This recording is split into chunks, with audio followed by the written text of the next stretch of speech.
تعلق رب سے جوڑو کر دے گا وہ نظر کرم۔ اللہ العظیم،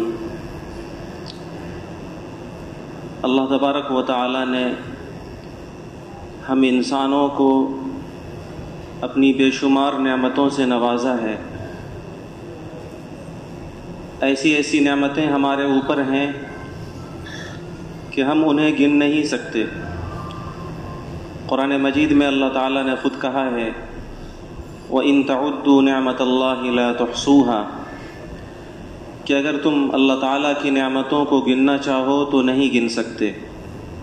بے شمار نوازشیں ہیں، احسانات ہیں، نعمتیں ہیں جو اللہ تبارک و تعالیٰ نے ہمیں اور آپ کو عطا فرمائے ہیں۔ شیخ سعدی رحمۃ اللہ علیہ نے ایک بڑی آسان مثال سے اسے سمجھایا ہے کہ انسان محض اپنی سانس کو ہی دیکھ لے، ہر انسان ہر وقت یا تو سانس لے رہا ہوتا ہے یا سانس چھوڑ رہا ہوتا ہے۔ انسان کی سانس اگر اندر نہ جائے تو نتیجہ موت ہے، اور جو سانس ہم نے اندر لیا ہے اگر وہ باہر نہ آئے تو بھی نتیجہ موت ہے۔ تو یہ سانس کا اندر لینا اور سانس کا باہر کرنا یہ خود اللہ تعالیٰ کی ایسی نعمت ہے کہ اگر پوری زندگی انسان اللہ کا شکر ادا کرتا رہے تو محض اس نعمت کا بھی شکر ادا نہیں کر پائے گا۔ ان بے شمار نعمتوں میں جو اللہ نے ہمیں عطا فرمائے ہیں، ایک سب سے بڑی نعمت اللہ تعالیٰ کی یہ ہے کہ اس نے ہمیں ایمان کی دولت عطا فرمائی ہے۔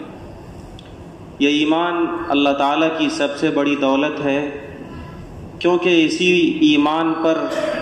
ہمیشہ کی آخرت کی کامیابی کا مدار و معیار ہے۔ بدقسمتی سے ہمیں ایمان کی نعمت کا احساس اس لیے نہیں ہوتا کہ ہمیں یہ نعمت پیدائشی طور پر ماں باپ سے وراثت میں مل جاتی ہے۔ جس گھر میں پیدا ہوئے وہ مسلمان کا گھر تھا، وہاں کے لوگ اللہ رسول کو پہچاننے والے تھے، لہذا ہم بھی لا الہ الا اللہ محمد الرسول اللہ پڑھنے لگے، ہم مسلمان ہو گئے۔ تو ایمان کی دولت چونکہ ہمیں وراثت میں مل گئی، اسی لیے ہمیں اور آپ کو اس نعمت کا احساس نہیں ہوتا، ورنہ اس نعمت کا احساس اگر کرنا ہو تو حیات الصحابہ کی تعلیم میں سیدنا حضرت بلال، صہیب، عمار، یاسر، سمیہ رضی اللہ عنہم مجمعین اور اس طرح کے دیگر صحابہ کے واقعات کو دیکھیے کہ انہوں نے اس ایمان کے لیے اور اس عظیم نعمت کے لیے کیسی کیسی قربانیاں دی ہیں۔ ایمان کے بعد ایک بڑی نعمت جو اللہ نے ہمیں عطا فرمائی ہے اور اللہ تعالیٰ کا ایک بڑا انعام،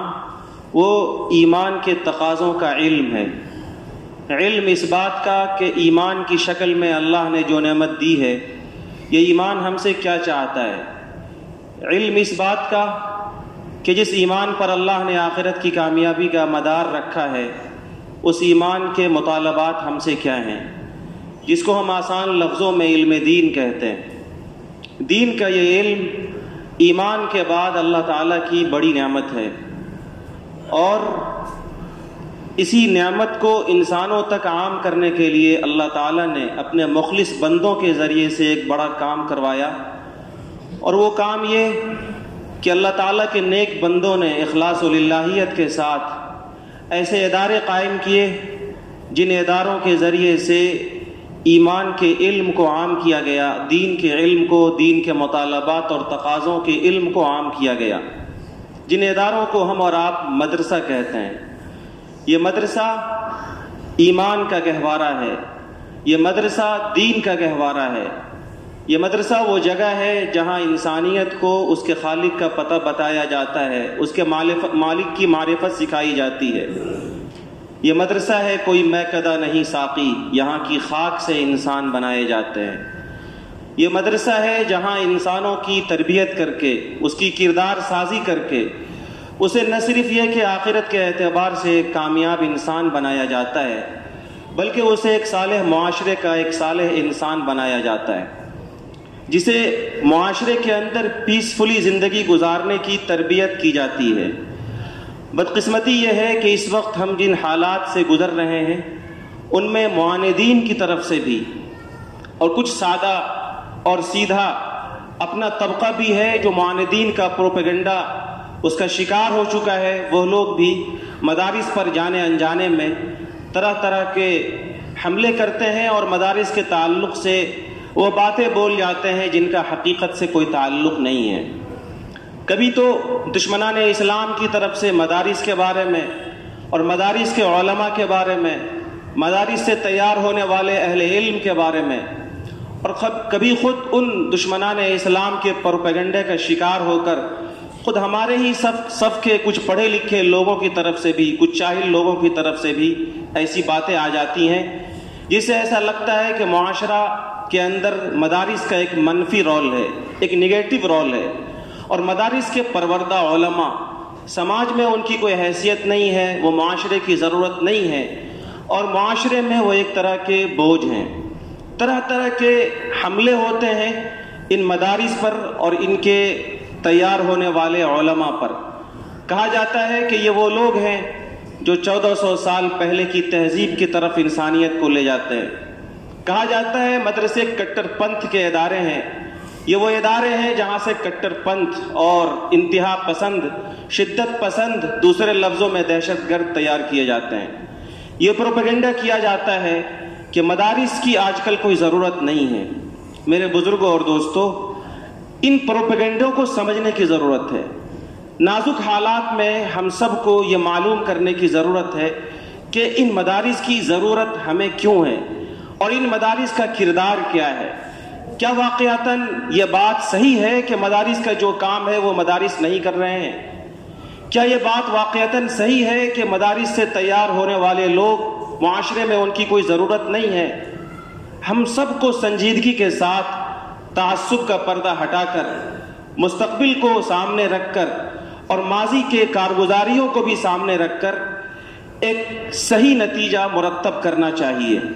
حضرت مفتی شفیع صاحب رحمۃ اللہ علیہ تو یہ فرمایا کرتے تھے کہ صحیح بات یہ ہے کہ ہر زمانے میں اور آج بھی اور قیامت تک علماء کو اور مدارس کے پروردہ لوگوں کو ملامت کا شکار ہونا پڑا ہے۔ پہلے بھی یہ روایت رہی ہے، آج بھی ہے اور ہمیشہ رہے گی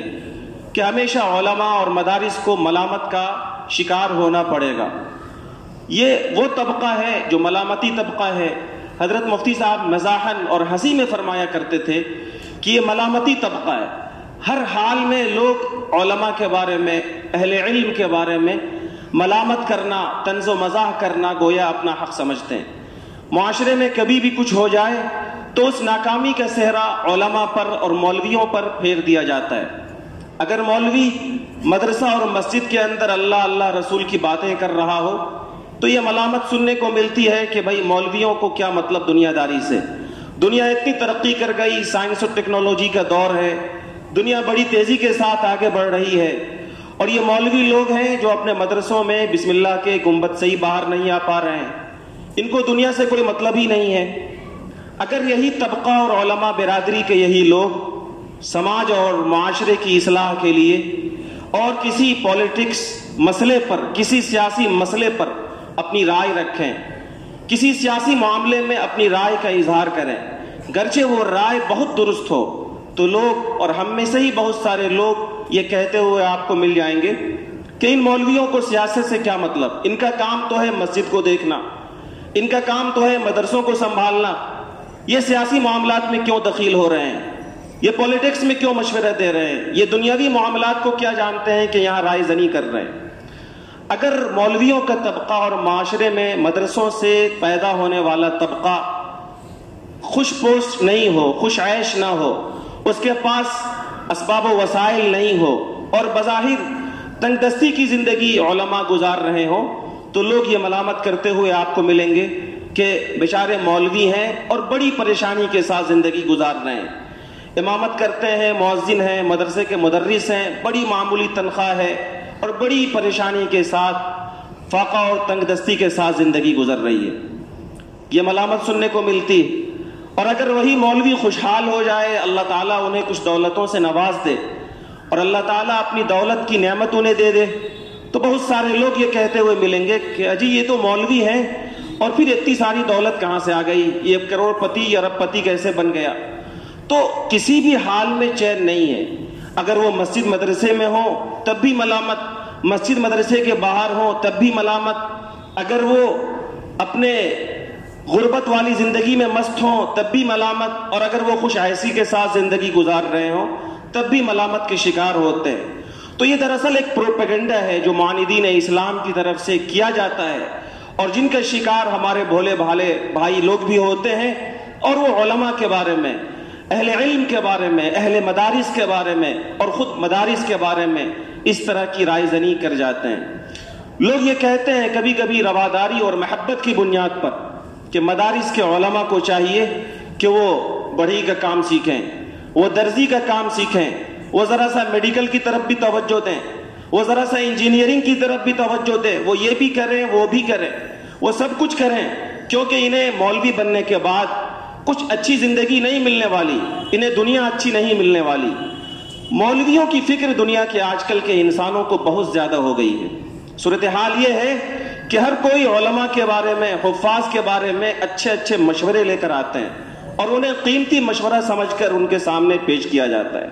حضرت مفتی شفیع صاحب رحمۃ اللہ علیہ فرمایا کرتے تھے کہ مولویوں کی روزی روٹی کی فکر تم چھوڑ دو، وہ اپنی روزی روٹی کا انتظام کرے گا۔ ارے جس اللہ نے کتوں کو اور خنزیروں کو روزی دیا ہے،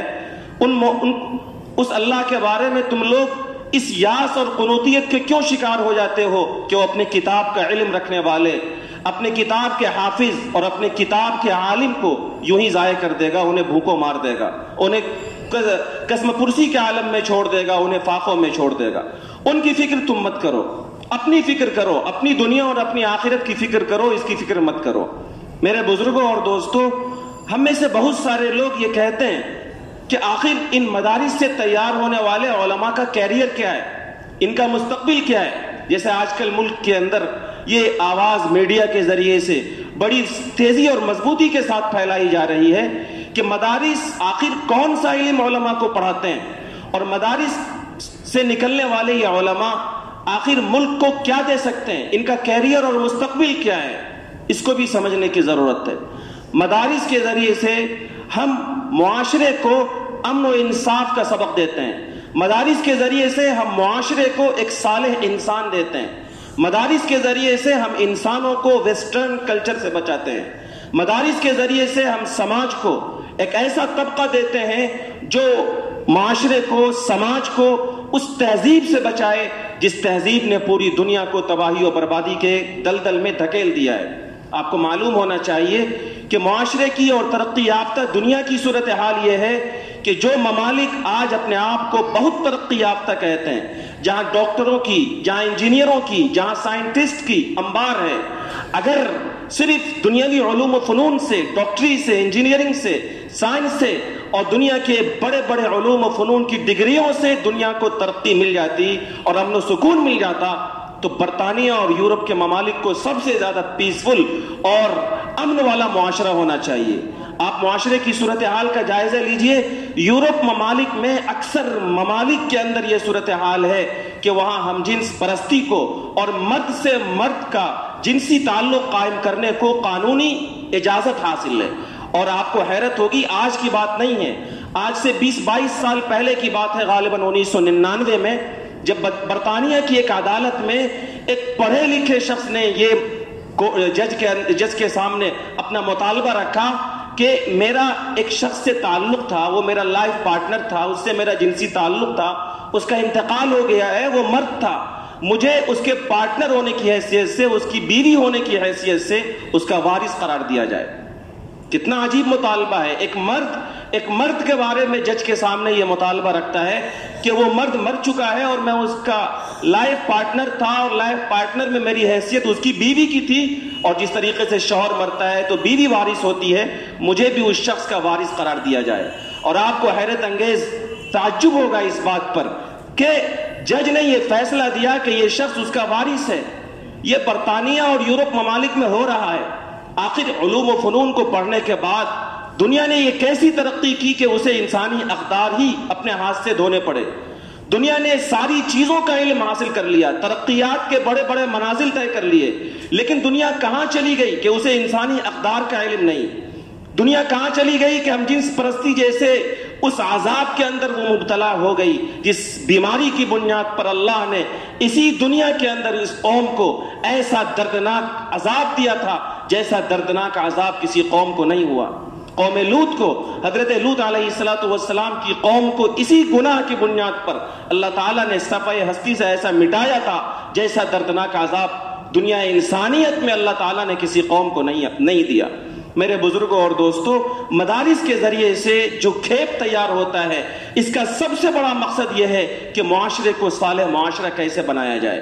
انسان کو ہمیشہ کی آخرت کی ناکامی سے کیسے بچایا جائے۔ حضرت معروف کرخی رحمۃ اللہ علیہ بڑے بزرگ ہیں، بغداد میں ان کی مزار ہے۔ ان کے بارے میں ایک بڑا مشہور واقعہ ہے کہ ایک مرتبہ یہ دریائے دجلہ کے کنارے سے گزر رہے تھے۔ دریا کے سامنے سے گزرتے ہوئے سامنے سے ایک کشتی آئی، اس کشتی میں کچھ منچلے قسم کے نوجوان بیٹھے تھے۔ جب قریب سے گزرے تو ان بزرگوں کو دیکھ کر ان بےہودہ قسم کے جوانوں نے کوئی گستاخی والا جملہ کہہ دیا۔ تو حضرت معروف کرخی کے ساتھیوں نے کہا کہ حضرت ان بدمعاشوں نے، ان فاسق و فاجر نوجوانوں نے آپ کے شان میں گستاخی کی ہے، آپ ان کو بددعا کر دیجئے، ان کے خلاف اللہ تعالیٰ کی بارگاہ میں بددعا کر دیجئے۔ تو حضرت معروف کرخی رحمۃ اللہ علیہ نے فوراً ہاتھ اٹھایا اور دعا کی کہ اے اللہ، جس طریقے سے آپ نے ان نوجوانوں کو دنیا کے اندر خوشی و مسرت عطا کی ہے، ان نوجوانوں کو آخرت کی بھی خوشی و مسرت عطا کیجیے۔ بڑی عجیب دعا تھی۔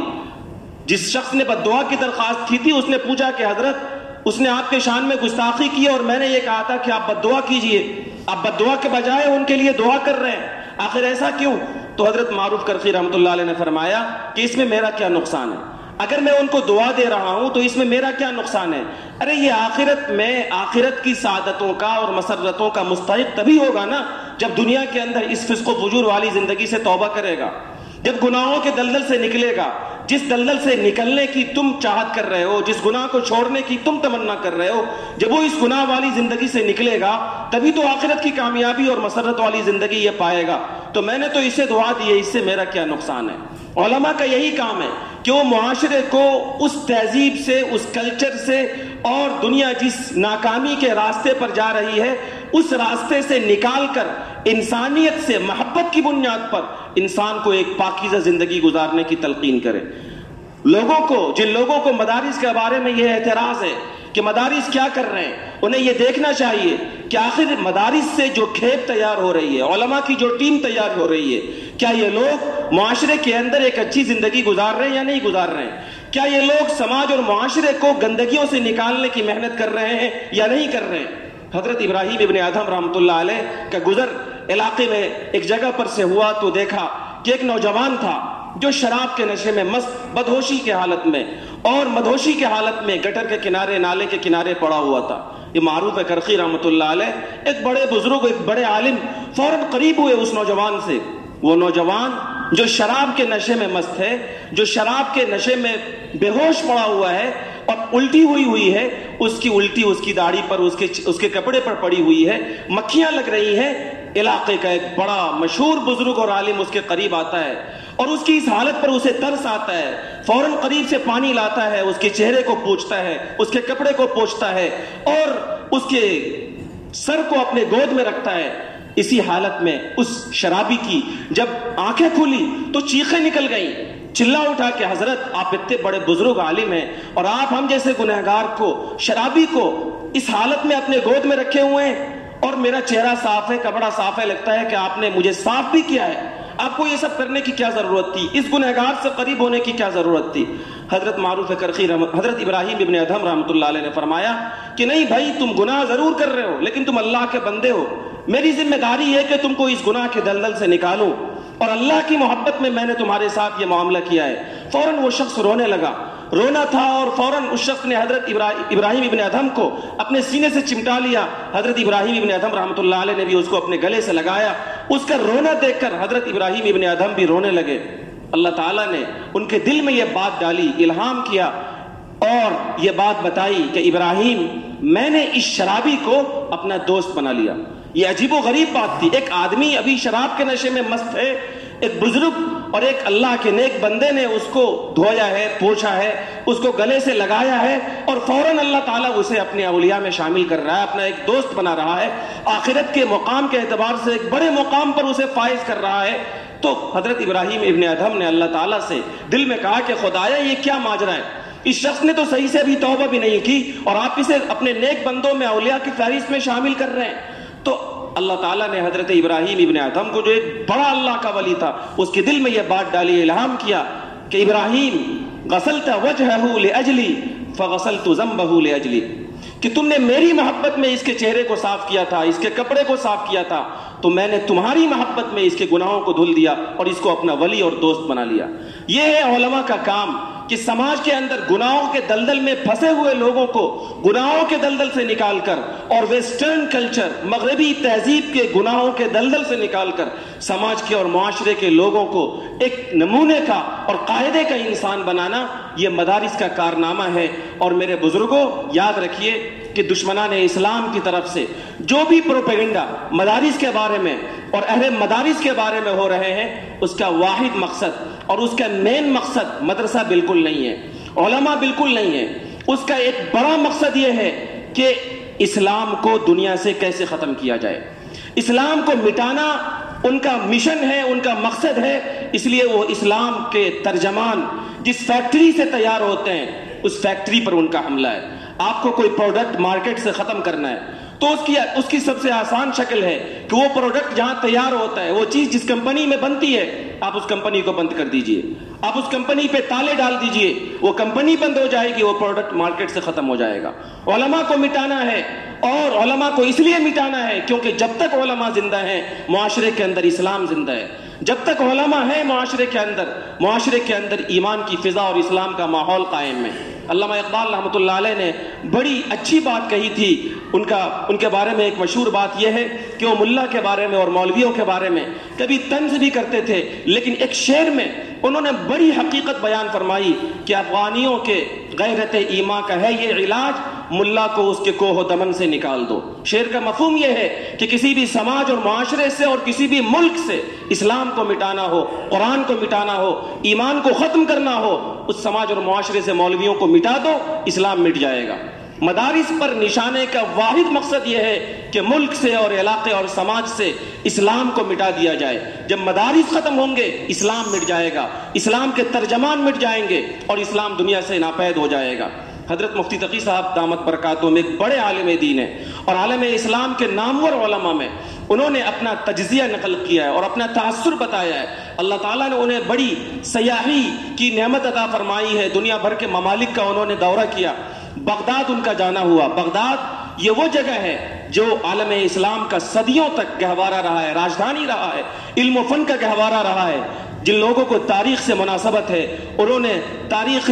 عباسیہ کو، خلافت عباسیہ کو پڑھا، جس زمانے میں دنیا کے اندر علوم و فنون کا ڈنکا بجا، اسلام کا غلبہ ہوا۔ خلافت عباسیہ کا گہوارہ یہ بغداد۔ حضرت مفتی تقی صاحب جب وہاں تشریف لے گئے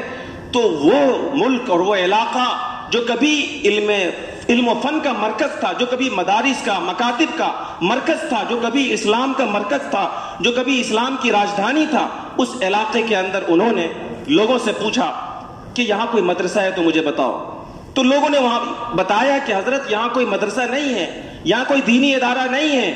تو پھر حضرت نے پوچھا کہ پھر دین کی تعلیم کہاں ہوتی ہے؟ تو انہوں نے بتایا کہ دراصل یہاں جو مدارس تھے ان کو کنورٹ کر دیا گیا اسکولوں میں، ان کو کنورٹ کر دیا گیا کالجوں میں، اور اب بڑی بڑی یونیورسٹیوں کے کلیات ہیں، ان کی فیکلٹیز ہیں جہاں دینیات پڑھائی جاتی ہے، اسلام پڑھایا جاتا ہے۔ یہاں کوئی مدرسہ نہیں ہے، یہاں کوئی مکتب نہیں ہے، اور تمام مدارس کو، تمام مکاتب کو اسکولوں میں اور کالجوں میں کنورٹ کر دیا گیا۔ حضرت مفتی صاحب نے فرمایا کہ وہ یونیورسٹیز جہاں دینیات کی فیکلٹیز ہیں، جہاں اسلامیات پڑھائے جاتے ہیں، مجھے وہاں لے چلو۔ حضرت جب وہاں گئے تو دینیات پڑھانے والے، اسلام پڑھانے والے جو معلم اور ٹیچر تھے، مفتی صاحب نے لکھا ہے کہ وہ عالم تو کیا مسلمان بھی نظر نہیں آ رہے تھے۔ جو بغداد علم و فن کا مرکز تھا، جہاں مدارس اور مکاتب کی جال بچھی ہوئی تھی، جب وہاں مدارس اور مکاتب کو اسکولوں اور کالجوں میں کنورٹ کر دیا گیا تو مفتی صاحب فرماتے ہیں کہ وہاں اسلام پڑھانے والے علماء کا حال یہ ہے کہ وہ عالم کیا نظر آتے، مسلمان بھی دور سے نظر نہیں آتے تھے۔ پھر انہوں نے فرمایا کہ ایسا اس ملک کے اندر اگر کوئی پرانے طرز کا عالم ہے تو مجھے ان سے ملاؤ. تو کسی نے بتلایا کہ خواجہ معین الدین اجمیری رحمۃ اللہ علیہ کی مزار کے بغل میں ایک مسجد ہے اور اسی مسجد میں ایک مکتب چلتا ہے. اس مکتب میں ایک مولانا ہے جو پرانے طرز کے عالم ہیں اور پرانی درسگاہوں میں وہ پڑھے ہوئے ہیں, آپ وہاں تشریف لے جائیں. حضرت مفتی تقی صاحب دامت برکاتہ وہاں تشریف لے گئے. جب ان کو دیکھا فوراً مفتی صاحب کی آنکھوں سے آنسو آ گئے. ان کے چہرے کے ایمانی انوار و برکات کو دیکھ کر محسوس ہوا کہ واقعتاً یہ صاحب دل پرانے طرز کا عالم دین ہے جن کے دل کے اندر اللہ کی محبت کا چراغ جل رہا ہے. حضرت مفتی تقی صاحب سے جب ملاقات ہوئی, انہوں نے تعارف پوچھا, بتایا کہ میں فلاں ملک سے آیا ہوں. انہوں نے پوچھا کہ آپ کے ملک میں مدارس کا کیا نظام ہے؟ انہوں نے وہاں کے مدارس کا نظام بتایا. پوچھا کہ کون سی کتابیں پڑھائی جاتی ہیں؟ تو یہی کتابیں جو ہمارے مدارس میں آج اس وقت ملک کے اندر پڑھائی جاتی ہیں, ان مدارس کا انہوں نے نام لیا کہ ہمارے مدارس میں یہ کتابیں پڑھائی جاتی ہیں. حضرت مفتی تقی صاحب لکھتے ہیں کہ ان کتابوں کا نام سننے کے بعد بغداد کا وہ عالم دین رونے لگا. ان کی آنکھوں سے آنسو جاری ہو گئے کہ یہ وہ کتابیں ہیں جن کتابوں کو پڑھ کر معاشرے کو ایک صالح عالم ملتا تھا. یہ وہ کتابیں ہیں جن کتابوں کو پڑھ کر معاشرے کے اندر اہل اللہ علماء تیار ہوتے تھے. یہ وہ کتابیں ہیں جن کتابوں کو پڑھ کر معاشرے کو صحیح رخ پر لے جانے والے علماء کی ٹیم تیار ہوتی تھی. آپ جب اپنے ملک لوٹیے گا تو ملک کے علماء سے اور وہاں کے مسلمانوں سے یہ اپیل کیجئے گا کہ چاہے تم ہر اذیت برداشت کر لینا, لیکن یاد رکھو اگر تم مسلمان زندہ رہنا چاہتے ہو اور اپنی نسلوں کو اسلام پر زندہ رکھنا چاہتے ہو تو مدارس کو انہی حالت پر رکھو جن حالت پر تمہارے مدارس کام کر رہے ہیں. میرے بزرگوں اور دوستوں, بغداد کی یہ صورتحال جو حضرت مفتی تقی صاحب دامت برکاتہم کے حوالے سے میں نے آپ کے سامنے بیان کیا, اس کا پیغام ہم سب کے لیے یہ ہے کہ اس وقت جس منصوبہ بندی کے ساتھ یہ کوشش ہو رہی ہے اور باضابطہ بعض اسٹیٹ میں یہ کام کیا جا چکا ہے کہ مدارس کو کالجوں میں اور اسکولوں میں کنورٹ کیا جا چکا ہے, اور شاید اللہ بچائے یہ کوشش ہے برسر اقتدار طبقات کی کہ اس مدارس کو یا تو ختم کر دیا جائے یا مدارس کو اسکولوں اور کالجوں میں کنورٹ کر دیا جائے. اور نعرہ اور سنہرا خواب یہ دکھلایا جاتا ہے کہ مدارس سے جو لوگ تیار ہوتے ہیں معاشرے کو ان لوگوں کی کوئی ضرورت نہیں ہے, معاشرے میں ان لوگوں کی کوئی ضرورت نہیں ہے, اور یہ وہ لوگ ہیں جن کا خود اپنا مستقبل تاریک ہے تو دوسروں کو روشن مستقبل کیسے دے سکتے ہیں؟ میرے بھائیوں, اس پروپیگنڈے کو سمجھنے کی ضرورت ہے. اور ہمارے جو مدارس اس وقت کام کر رہے ہیں, جہاں ان مدارس کے اساتذہ کی, ان کے انتظامیہ کی اور وہاں پڑھنے والے طلبہ کی ذمہ داری ہے کہ اپنے مدارس کو پوری عظمت کے ساتھ مضبوط کریں. اگر ان کو اللہ نے طالب علم بنایا ہے تو علم نبوت پر پوری عظمت کے ساتھ, پورے شوق اور ذوق کے ساتھ اس میں علم نبوت کو حاصل کریں. اللہ تبارک و تعالی